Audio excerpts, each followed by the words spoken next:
What is going on, everybody? This is Michael Williams from Cartoon Universe, and today's video focuses on what the original purpose of Rose Quartz was and what this has to do with Pink Diamond Zoo. As we all know, gems have a specific purpose that they are created for. The song What's the Use of Feeling Blue specifically mentions that agates terrify and lapises terraforms. It was terraforms, guys. Terraforms. Anyway, moving outside of this intended purpose does not seem to be a very homeworld thing to do. With this in mind, let's look at what rose quartzes were made for. But without even looking at the evidence, they are obviously soldiers. They are, after all, quartzes like jaspers and amethysts, so they were created for life on the battlefield. They're strong, big, fast, making them great weapons, and thick. Sorry, Haley, please do not fire me. But rose quartzes seem to stand out when looking at their other traits, meaning that they had a more specified purpose than other quartz gems. Everything about them is more defensive than offensive. From what we have seen so far, they can create shields and protective bubbles, create plant minions which are extremely loyal to them, and have the ability to heal others. This means that they were perfectly suited for being medics for other gems that were in need of backup or healing. But this is nothing new. People have speculated this for a long time now, and I still agree with the theory. However, with the newest Steven Bomb, a new purpose of rose quartzes has been discovered, one that may give more insight into the formation of the rebellion and the crystal gems. That is, some rose quartzes were made to serve at the zoo. More specifically, they would take care of the humans in the zoo, especially when they were hurt. Notice how I said rose quartzes, not all of them. Just look at the amount of bubbled rose quartz gems in the room that the diamonds were in. All of them working in the zoo would be more or less impossible because there are hundreds of them and the zoo is pretty small, with there being more bubbled rose quartz gems than there are humans. While it is possible that Pink Diamond could do something like this and try to go above and beyond with it, as this was her first colony and she may not have known exactly what she was doing, she was still a leader, and leaders would have had to use their resources as wisely as they could even before the resource shortage. While Blue and Yellow Diamond obviously aren't taking this advice currently. This was a time before any of the diamonds had lost their lives, so Blue and Yellow Diamond are currently blinded by their own emotions. So instead it can be concluded that the rose quartz we knew, along with a few others, were designated to work at the zoo. First, taking a look at it logically, it would make sense that of all of the gems that we've seen so far, a rose quartz would be most suited for working there. Like I said before, rose quartzes have healing powers and are the most compassionate as far as we know. Of course, we've only seen one rose quartz, but gems of the same type typically have similar personality traits for the most part. But going back to what I was saying, rose quartzes are definitely fit for this task above all others. Looking at what we see with the amethyst guards doing their roles at the zoo, a rose quartz could easily have been put there instead and probably would have done a better job. After all, these soldiers are trying to comfort the zoomen to little success. However, this still came with a lot of trial and error, as said by Holly Blue Agate. But this is where a rose's healing powers would come in handy. Despite not having much knowledge about humans, it would definitely be convenient to have a gem on hand that can fix practically any injury. As we've seen, Steven's, and therefore Rose's healing powers, can fix anything from impaired vision to a broken leg, making it much more sensible to make them take care of those fragile human beings. This would also help explain the story that the zoomen knew about the gem that came to help a human that was hurt a long time ago. How these people only ever got hurt once is definitely a mystery, but the point still stands. In fact, if this only happened once, then perhaps it was the rose quartz we know that was there to help heal the human, thus making her the first gem to interact with a human in such an intimate level. This would eventually lead her to change her views on the Earth and homeworld. Another thing to note is that Rose Quartz had a little idea what sour cream was when he was a baby and what to do with him.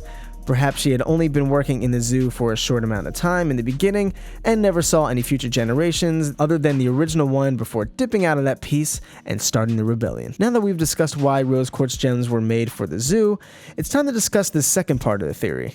Were rose quartz made not only for but by Pink Diamond? As we've seen on the show, the human zoo seems to be the only one in existence, and it was made by Pink Diamond.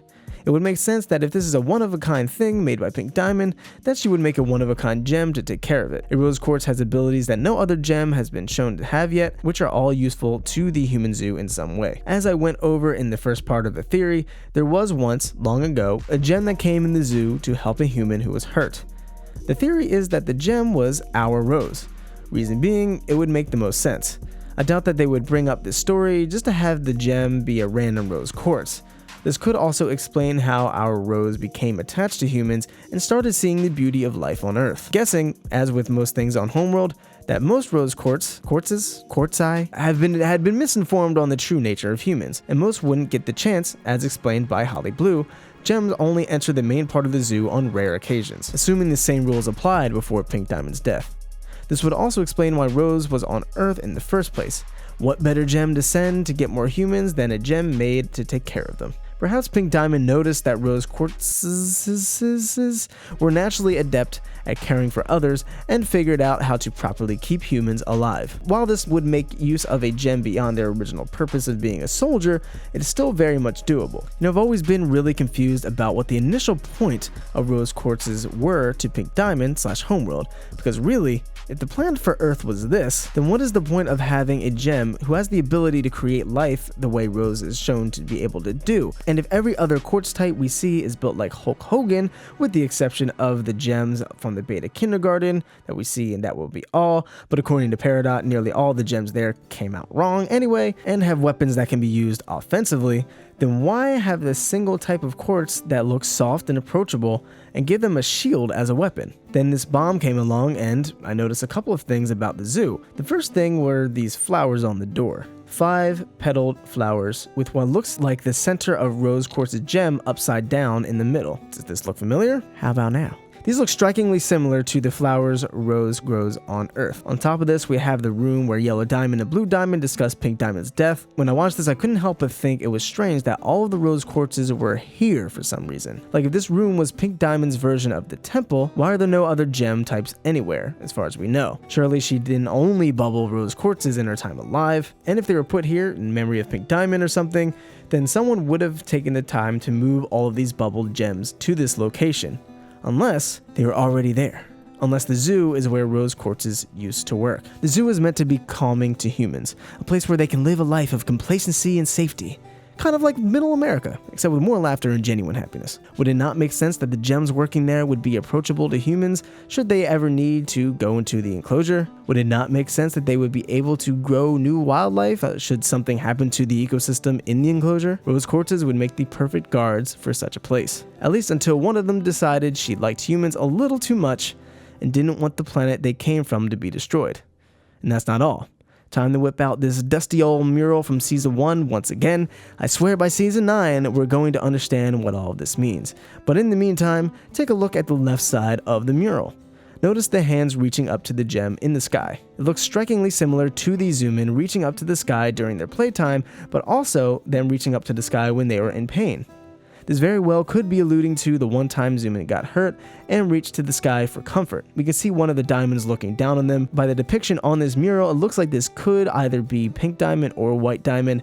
If this mural really is showing us what happened in the zoo that started the rebellion, it would theoretically make sense for this to be Pink Diamond. We even see that the gems look down at the zoo through a window in a similar fashion, much like we see in the mural. Long story short, Rose Quartz was a gem made to care for the humans in the zoo, but ended up betraying Homeworld once she got attached to them and saw they were in pain. But what do you guys think? Was Rose Quartz a member of the zoo crew, or the ZRU, if you will? Or is there another explanation for all of this evidence? Let us know what you think in the comments down below. Be sure to leave a like if you enjoyed this theory, and if you're new here, make sure you subscribe for more Steven Universe theories and all things animation. Thanks so much for tuning in. I've been Michael Williams, you've been watching Cartoon Universe, and we will see you in the next video. Peace.